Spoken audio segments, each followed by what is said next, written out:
The first symptoms that I noticed with my mom were actually to do with her personality totally changing. And she was in her early 60s. It started with little things, writing things down over and over obsessively, organizing to a suspicious extent. The first major sign that I discovered with my mother was she kept misplacing her glasses, and the remote control would wind up in the refrigerator, in the freezer. Our rosary beads would get lost.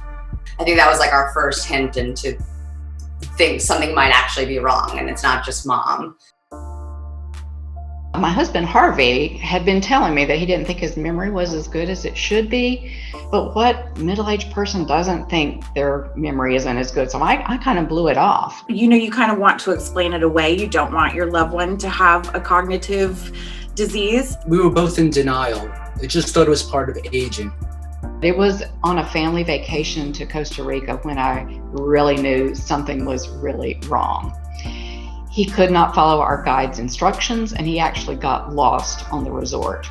So the signs and symptoms that should trigger worry and screening on the part of clinician include especially problems with short-term memory, things that happened a minute ago, an hour ago, a day ago, and also repeating yourself and troubles with activities of daily living, such as driving, paying bills, shopping. People tend to worry about their memory and don't always take action and seek professional help because they're either fearful of what this might represent, or they think perhaps this is just normal, a part of aging and not significant, and why bother the doctor about it? Why try to detect Alzheimer's early? We don't yet have a cure. Why bother? There's a lot of reasons. The main one is that so that people have an idea what's going on. They're usually very worried. They need their anxiety diminished by knowing something.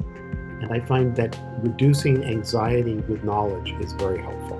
When an individual complains to their primary care provider about their memory, it's important to listen to their complaint, get a sense of how frequent or disruptive the memory problem is, but also to get some objective measurement that we can actually detect that memory impairment. And simple tools are available. They tend to be underused, but the MiniMental state examination, the Montreal cognitive assessment, and clock drawing test can provide very reasonable baselines from which to make determinations as to whether there's impairment or to gauge future performance. And my dad had actually figured things out a bit ahead of me, so he had already spoken to her by the time I figured out something's wrong with mom. I know he had to essentially force her to start the process of going to doctors, of taking cognitive tests, doing brain scans. I know that's something she wouldn't have done willingly. She was terrified because she knew what the progression of the disease looked like because of her own mother's Alzheimer's disease. But the truth is, very mild symptoms, mild memory symptoms, can be the warning sign for something more sinister to come. And it's not always Alzheimer's disease, so getting something checked out early can make a big difference. And if it is Alzheimer's disease, better to know what we're dealing with, get the right kind of support and treatment, plan for the future, and perhaps join a clinical trial.